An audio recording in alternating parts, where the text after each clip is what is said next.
pessimist is here. How's it going, Paul? How is the state of things?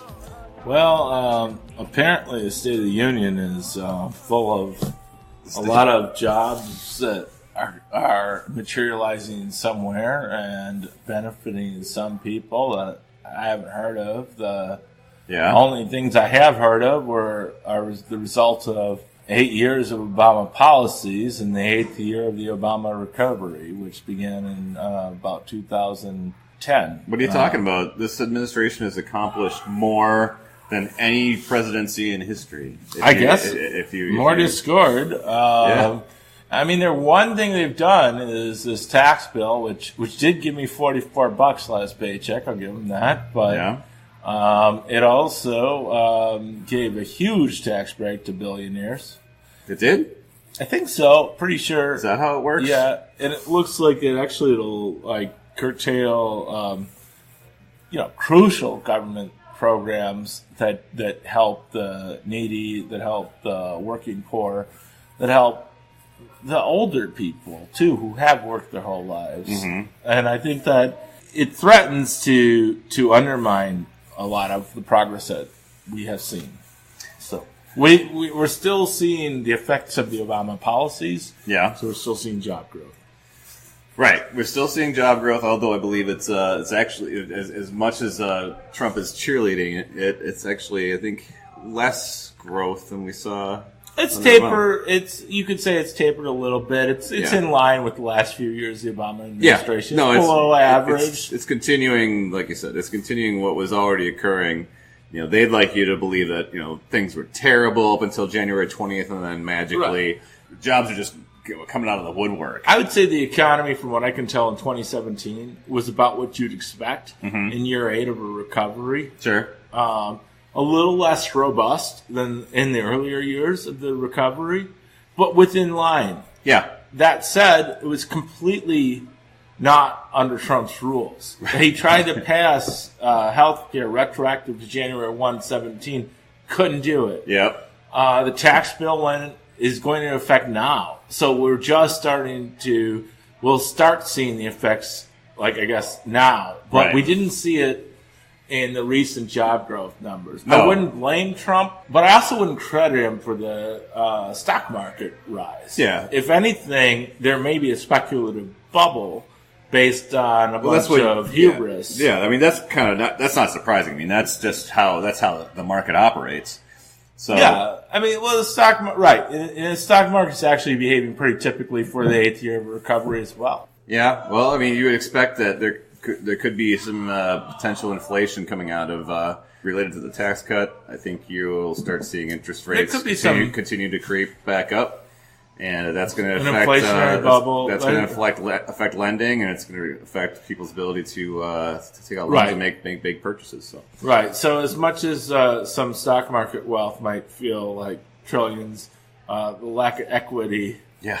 Well, take away trillions. Sure. So it'd be great. A great economy for landlords. Perhaps. We'll see, though, even if they lose equity. I mean, you could actually have a housing bubble going on right now. It seems less likely, but you also have really low immigration, partly because of the DACA stuff. You have a low birth rate, probably because people don't want to have children, my family notwithstanding, in the Trump era. So, I mean, I think you had yours in the Obama era. That's true. In the good old days. But anyway, I mean, I don't know if that's why. But for whatever reason, the U.S. population is growing at a historically slow pace in the last year or two. Well, I think you're right. I mean, the migratory patterns, I think, are going to turn around. That's going to reduce demand for housing, and that's going to definitely cause a housing, an economic bubble. Well, housing. It's going to result in too many houses and too few purchases or renters. It's that, and I mean, there are certain jobs that we need qualified people for, and we can't always find those people here. Where you're talking about unique skills that physicians have to do surgeries, or people that know very technically specific things. You have to import those people sometimes, right? And if those people aren't going to be in the running or don't want to come here, you're going to have missed opportunities. So the good news in the labor market is that you'll have fewer people competing for jobs. However, my guess is that people competing for higher end jobs will find a way. Well, actually, they'll be in the merit system, so they'll probably get promoted. Sure. So people who want to compete for higher end jobs, good paying jobs, will be let in, and they'll continue to drive down the wages of jobs that pay, say, more than $50,000 a year on average. Yeah. Meanwhile, the people who are coming here for a better life, really willing to work hard, are getting cut off, and they've stopped coming already. Right. Well, and many of them are going to likely be sent back.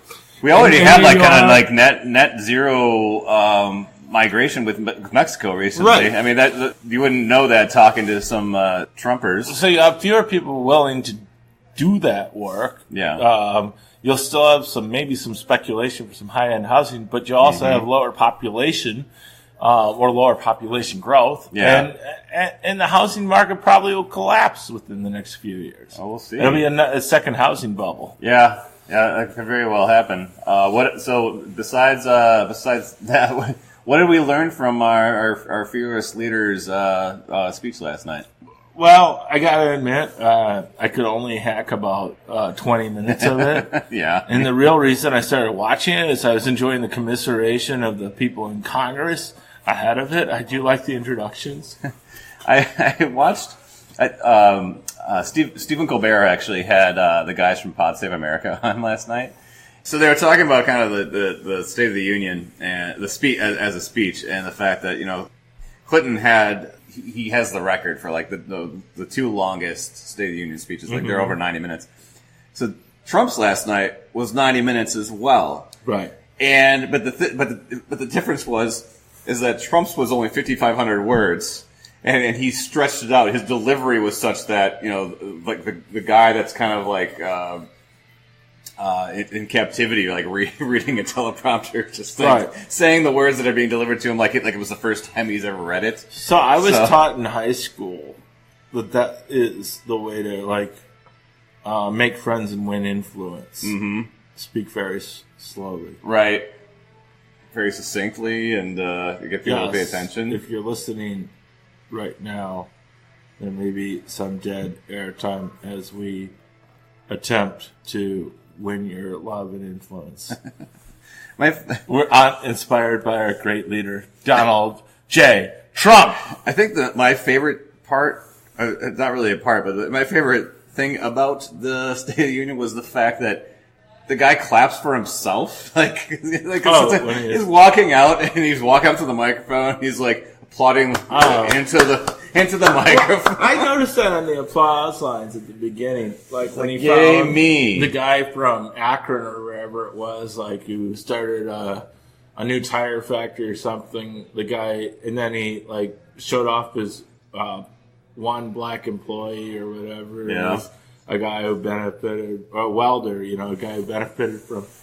Trump is so out of touch with the needs of Americans, and he's so racist that he has to go out of his way to make examples to counter. He didn't have the guy. He didn't have a black guy who ran the business. I mean, he's got. I guess he's got Ben Carson, who he assumes. He's apparently said he assumes all the people in the Black Caucus know Ben Carson because they all talk to one another. Well-to-do black people know each other, right? Because it's such according to Trump, it's such a small fraternity that they're all buddies. Do you remember when he tried to get April Ryan, the journalist April Ryan, White House correspondent, to set up a meeting with the Congressional Black Caucus last year? Oh, he did that? Wow. he's basically asked her can you call them? And it's that's completely. I thought he tried to get Omarosa to do that. Well, she probably. Yeah. But this was in the context of a press briefing. So. I do recall that. Yes. Yeah, it's ugly. really ugly. It's embarrassing as a white guy that our president, also a white guy, that thinks that's how you reach out to people that aren't your background. He's the least. All the black people with good jobs, they must all know each other. He's the least racist person you'll ever meet. Yeah, the least racist. Yeah, that's. I have a little trouble with that. How can you take a guy like that seriously when he doesn't just say like no, like politely dismiss the allegation that he's has these tendencies. He goes to the opposite extreme, and it's always like it's always all or nothing with him. It's like there is no gray. It's black and white. I'm the best at everything. Right. And I say this with the consciousness of the fact that we're a couple of white guys talking here, south side of Milwaukee. Obviously, the more we need to step up our own efforts to diversify our voices. I think for the President of the United States, this is like, it's just silly. Yeah. It's kind of ridiculous. And like all the stuff against the NFL players. I was telling you earlier before we started, like, I think I like NFL more than ever. That these players have like really stood up to the guy. I want them to figure out a way of playing safer. I actually think there's way too many like hits that are still like really bad that are allowed. I agree. I think we're getting sidetracked a little bit here, but I think in terms of that, I think it would actually help if they got rid of the helmets. It's Super Bowl Sunday, February 4th. This week, Patriots, Eagles want to make a wager here. I'm not really super excited about this Super Bowl. I know nobody is. I guess I kind of use history as a guide, and sometimes to my failure. But I guess I'd probably give the edge to New England. Yeah. Okay. I'll tell you what. I'll do $10. I'll take Philadelphia if you give me You gotta give me 2.5 points. I'll give you a field goal. You give me a full field goal, sure. So it's a push at 3 points. Sure. I win on 2 or 1, and you win if it's bigger. All right, that works. Deal. Handshake. All right, New England by 3. You heard it here. I just got owe me $10. Anything else out of Trump's speech last night that obviously there's a bunch of stuff on immigration. Obviously, we're all familiar with the situation with the Dreamers. Right. He spent a bunch of time on that. He brought some people to the speech that were victims of violence, and they lost their children because of some gang members, and so he used that to kind of paint a broad brush about why doing DACA is a bad idea. That was so. I didn't actually watch that. I'm glad I missed it. So over the top. I wouldn't have been able to be a decent father. I don't need my 5-month-old child while watching that. I would have been so upset. And I don't want to be misunderstood. It's obviously fine. That's a problem, and I agree that that's a terrible thing, and those people should see justice. And he should not be, but he should not be equating that to the Dreamers. That's ridiculous. That's the thing. Look at who's writing his speeches. Stephen Miller, who's a xenophobic asshole. He has no business working in the White House. He's the one that's behind the scenes. But it's not just. You know what, though? The man gets up there and says it himself. Of course he does. I don't want to blame. No, I don't want to put all the blame on him. But I'm saying, like, in terms of the artistry of putting moments like that together, that's straight out of the Stephen Miller. Yeah, doing it's that. so. It's over the top. Yeah, so I heard all about it. It sounded awful from what I heard. Yeah. I'm glad I didn't see it. I probably would have been really upset. So, we'll see what the impact is in the coming days. But however, as we talked about before the show, there has been a narrowing of the generic ballot. Yeah, you're moving past the State of the Union. Yeah, I think I'm done. I feel done talking about the State of the Union. So the generic ballot is kind of bothering me a little bit. Yeah, it probably does go back a little bit, which I supported the Democrats shutting down the government over the DREAM Act, but I don't think they got the message out very well. So I think they need to work on that. I think they're right on the right side of history, and I think that the ballot question probably will get better. But it's down to 5 points. Well, I think there's overconfidence. Mid-January, 538 had the Democrats at almost 50%, 49.6 to like 37.4. It is narrowed. It is now. It's 5 points. It's 5 points. Well, it's 46.4 to 40.7. So it's 46-41. Yeah. Yeah. So just under 6. So, but yeah. So obviously that may not be enough with the gerrymanders to win the House. Right. That's how bad it is. It's probably. Some of it's related to the tax cut. Hubris. And the Democrats are a little off message right now, I'll be honest with you. They do need a little focus. I don't think they did. I supported the move on shutting down the government over the DREAM Act. I do, and I still support it. But I think they got the message all wrong. I mean, it was inside baseball. It was jargon. Yeah. When you heard Schumer talk about it. What they needed to talk about was that we're going to fund a border wall here. Mm-hmm. We're going to fund immigration. Never mind the border wall. We're going to fund deportations of people because that's what's in a budget. Yeah. Okay, if we're going to do that funding, we have to come up with a solution for the people that have lived honorable American lives, sometimes, in many cases, served our country in the military, in some cases, given their lives to the country. Yeah. These people, but in almost most cases, paid taxes, created jobs, of course, all of these things.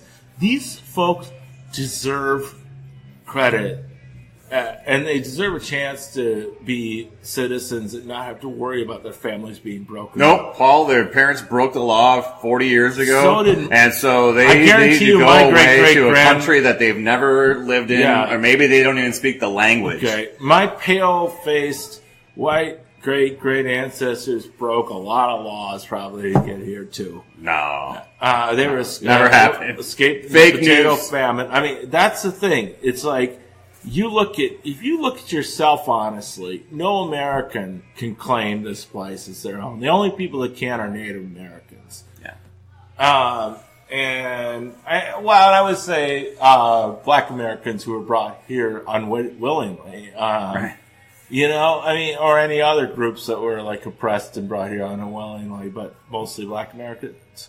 But yeah, I mean, just who are we to say that these people are breaking the law? Are you kidding me? Yeah. It's like, and I know so many of these people and like their families. I mean, this is just, what are you gonna send people back to, like, in many cases, war zones or places where they were dissidents? It's terrible. You're sending people back so they can be killed. How do we do that in good conscience? I honestly don't know. Yeah, it's unbelievable. I mean, never mind all the anti-refugee stuff that was even that wasn't actually Obama's fault. Obama tried to let refugees in, and the Republican governors like Mike Pence, Scott Walker started let's not pretend Scott Walker and Mike Pence and Paul Ryan and all these other Republicans like they're all innocent. Are better than Trump.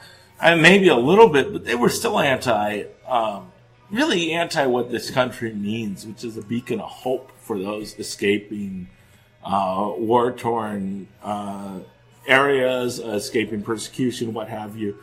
We're turning our country into persecution, which is, I mean, I guess we have that in our past, but I'd like to leave persecution in our past, frankly. So, in the context of democratic enthusiasm and the generic ballot, do you have thoughts on whether or not this blue wave is it might be becoming a blue whisper, or a blue breeze, blue or something like that. Blue low tide. Yeah, it's kind of scaring me. I mean, the good news is that we had a big electoral victory, which I was crowing about a few days ago up in northwest Wisconsin, right? That was great, and people all over the country were talking about that. Yeah. So, I mean, that was really phenomenal. However, bad news is there were only 22,000 people that voted in that election, and in a midterm, not a presidential. Mm-hmm. I think the average should be about 70,000 there. Okay. I can do the math. I know there were just over 2.4 million. I'll pull out the calculator. I'll pull out the abacus. Well, Scott, you entertain us a little more with something else. Well, I think there's cause for concern. I think the good news is that we're in January leading into February as we record this, and we have time. We have time to recover. We have time to continue to build enthusiasm and go. In 2014, I don't know about the 10th district exactly, but 2014, there were 72,970 ballots cast per state Senate district in Wisconsin. So that's 50,000 more than were cast in that. In the special election. Right, and we saw that. Actually, if you read 538, that kind of happened in. South Carolina, was low turnout in the election, and the Democrat got really close. In this case, the Democrat won. Yeah. And I think that low turnout, once it gets higher, it gets more competitive. Strangely enough, we count on high turnout, but unless we're turning out our people, it doesn't work. That's right. and obviously with the tax cut now going into effect, there's a lot of cheerleading around that, and so that's driving Republican enthusiasm. And that's I got my check. Yeah, that was cool. I think I said last podcast I'd happily pay that back plus another $44 if I could be assured that we'd have Medicaid. For everybody. I agree. I mean, if we could keep, I might even triple it. I mean, come on. But I'd definitely give $88. Sure. To get Medicaid for all. Makes sense to me. Make sure that we're doing what we can for education and making sure we can, student loans are getting funded and right, all that stuff. And they're not sold to loan sharks, right? Well, sure, yeah. So, last topic. So, I mean, I want to spend some time touching on gerrymandering, but I think we could actually spend a whole podcast on it. But right. Which speaks to the 10th. Yeah. A little thing that also scares me about the 10th, and call me a typical Democrat trying to find the dark cloud under the lining, right? Sure. Under a blue sky day. But, the 10th, would be a district that might be said to be gerrymandered a little bit, although, I don't know, it's hard to say. But we got the win there. Yeah. And so I fear that Justice Kennedy or Justice Roberts, who would be on the fence in this one, might wake up one day and say, well, looks like the gerrymandering wasn't such a hurdle. If Trump plus 17 district, the Democrat can win going away. I don't know that'll be a huge consideration and decision. I hope not. But you look at we have the Supreme Court decision that'll be forthcoming, in the coming months, and about the cases that have been brought to them about gerrymandering. And Wisconsin is one of them. North Carolina's another one. And I mean, North Carolina right now, it's very much a swing state. They have a Democratic governor, but even though the vote is pretty split across the state, right? They have 13 3 presidential cycles. They have 13 congressional districts, 10 of which are currently occupied by Republicans. Yeah, it's ridiculous. It's so over the top. It's like you would think it would. You're looking at that state from the outside, you'd think, "Wow, that's a red state. That is a super red state. How do Democrats even exist there?" If you look at the congressional delegation, yes. If you look at the presidential vote, you'd think it's a real swing state. Of course, which just speaks to how out of whack the congressional boundaries you had a Democratic governor, I think, till 2012. You had a Republican governor who went hog wild with all the redistricting stuff after 2012, I believe, and then replaced by a Democratic governor in 2016. Which they then the Republican state legislatures sought to remove all powers from. Remove almost all powers. So he couldn't actually overturn all the damage that they've done. When you look at the presidential elections, it was Obama, I think, plus 1 or 2. Yeah. In 2008, it was Romney plus 1, literally 1 percentage point. Yeah. 2012, so that was a wash, the Obama years. Mm-hmm. So it's basically even. And then Clinton, I think, came in within 2.5%. Trump won by 2 or 3%. Yeah. I mean, really, you average the 3 out. It's maybe like a Republican by maybe 1 point state. It's a 51-49 Republican state at the most. Sure. Which is about where Wisconsin is, actually. Yeah. I mean, it should not be 10-13 in the. No, definitely not. In Congress, it should be 6-7, maybe.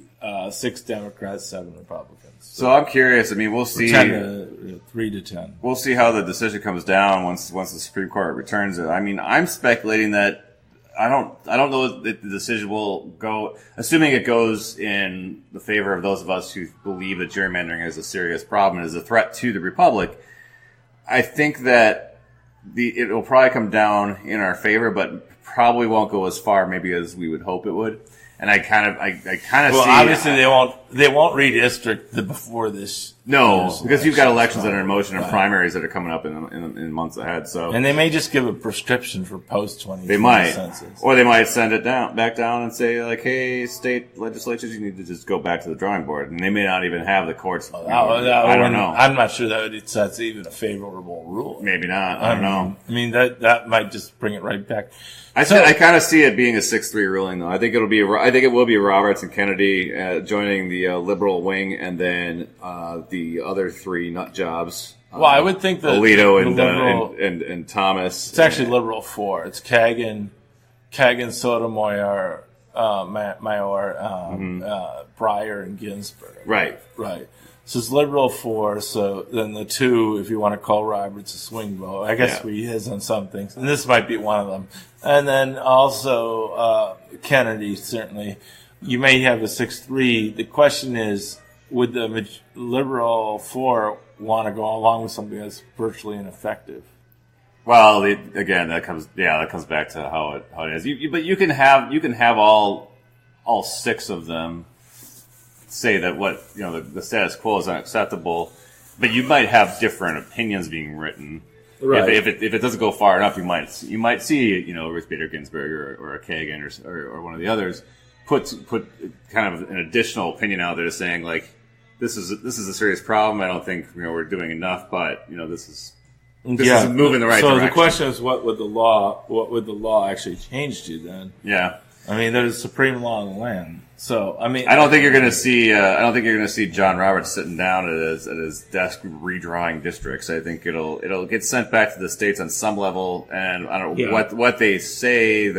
It comes down to what they say the rules have to be. That it has to meet certain criteria. What those criteria are, I don't know. It sounds like Kennedy has an interest in coming up with some sort of standard, but we'll have to wait and see what it looks like. The one thing I would say, for those of us that may be a little saddened to not have swift justice on this, is that it is a fact at this stage in the districting process, which is like near the end of the decade, the effects of the gerrymandering have, in many cases, worn off because people move.